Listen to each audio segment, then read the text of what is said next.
جو بندہ کہتا ہے جی اللہ تعالیٰ تو رحمتی رحمت رحمتی رحمت، عذاب کی باتیں جو نا یہ نہ کریں، مسلمانوں کے لیے وعیدیں نہیں ہیں، تو بھائی قرآن کے اندر میں 100 آیتیں پڑھ دیتا ہوں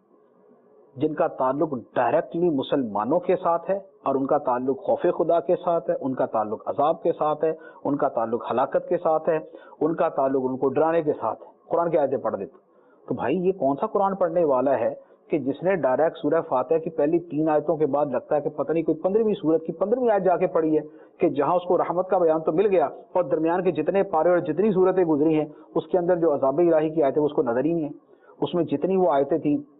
وَكَتَبْنَا عَلَيْهِمْ فِيهَا أَنَّ النَّفْسَ بِالنَّفْسِ وَالْعَيْنَ بِالْعَيْنِ وَالْأَنْفَ بِالْأَنْفِ وَالْأُذُنَ بِالْأُذُنِ وَالسِّنَّ بِالسِّنِّ وَالْجُرُوحَ قِصَاص، یا جو فرمایا گیا کہ من قتل نفسا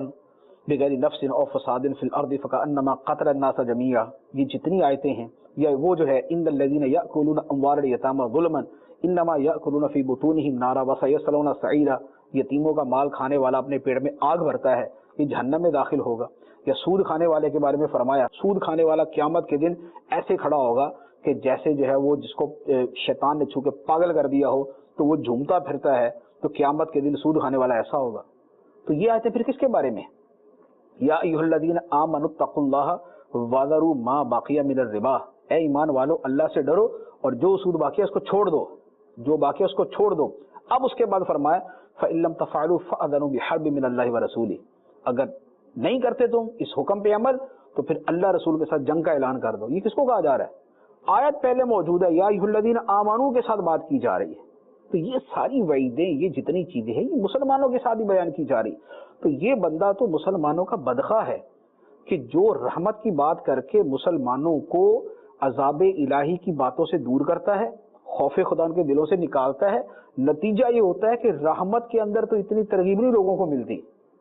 بلکہ وہاں پر وہ عذاب کی وعیدوں سے جب بالکل فارغ ہو جاتا ہے اب اس کے بعد سیدھا گناہوں میں پڑتا ہے۔ امام غزالی رحمۃ اللہ علیہ کا مجھے بھی ایک قول یاد آیا، بڑا خوبصورت قول ہے، اس میں حکیم سعادت کے اندر فرمایا جس شہر کے اندر کوئی عالم رحمت ہی رحمت بیان کرے شیطان وہ شہر چھوڑ جاتا ہے۔ یہ امام غزالی رحمۃ اللہ علیہ کا فرمان حکیم سعادت کے اندر ہے، فرمایا جس شہر کے اندر علماء صرف رحمت ہی رحمت بیان کریں شیطان وہ شہر چھوڑ جاتا ہے کہ میری جگہ یہی کافی ہے،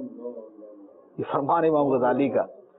تو یہ جو یہ حکیم الامت جو امام غزالی کو فرمایا گیا نا وہ ایسے نہیں ہے،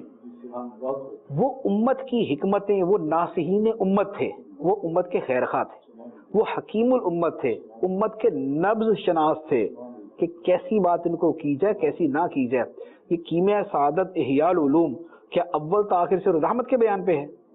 کیمیہ سعادت احیاء العلوم امام غزالی نے کافروں کے لیے لکھی ہے مسلمانوں کے لیے لکھی ہوئی ہے؟ مسلمانوں کے لیے نا۔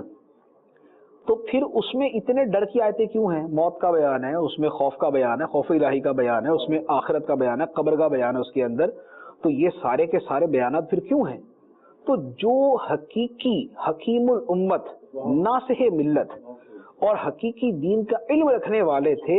انہوں نے اپنی کتابوں کے اندر خوشخبریاں اور ڈر کی باتیں دونوں لکھی ہیں۔ یہ جو تنہا رحمت کی باتیں کرنے والے ہیں یہ بدخواہ ہیں،